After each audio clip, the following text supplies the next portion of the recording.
আসসালামু আলাইকুম everyone, welcome to Raisa Farisa's activities. আজকে আমি রানমো খাকিলা মাছ, যেটা আমরা কই খাক্কিয়া মাছ।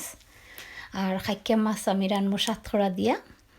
সো মাছের মাঝখানের খাটা আমি ওই রকম আলাদা কইরা মাছরে টুকরা টুকরা কইরা কাটছি।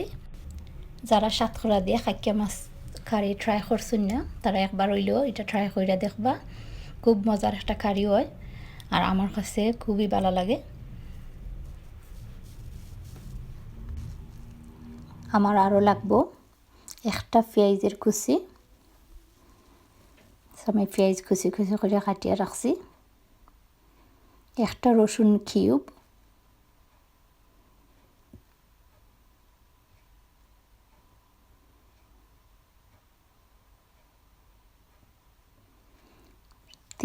তিন থেকে 4 পিস সাতখরারে ওলা ছোটো ছোটো টুকরা করছি।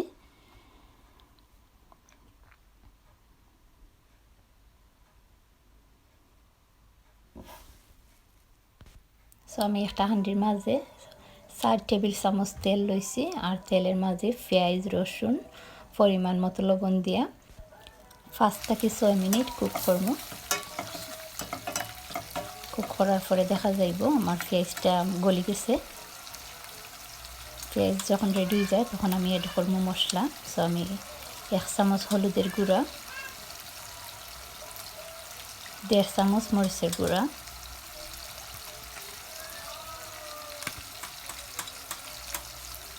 1 চামচ ধনিয়ার গুঁড়া দিয়া পালা করে মিক্স করলাম মশলাটা। আর তুরা পানি এড করছি যাতে মশলাটা না জ্বলে।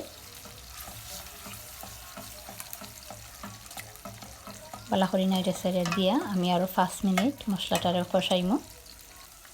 5 মিনিট বাদে আমি চেক করলাম আমার মশলাটা রেডি হয়ে গেছে। এখন আমি এড করবো সাতখরা।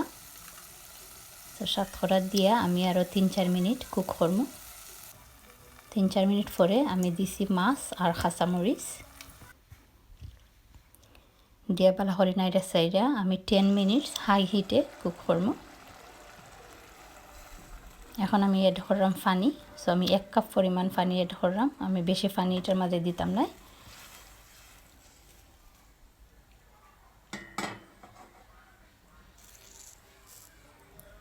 এখন আমি দিলাম ধনিয়া পাতা কুচি।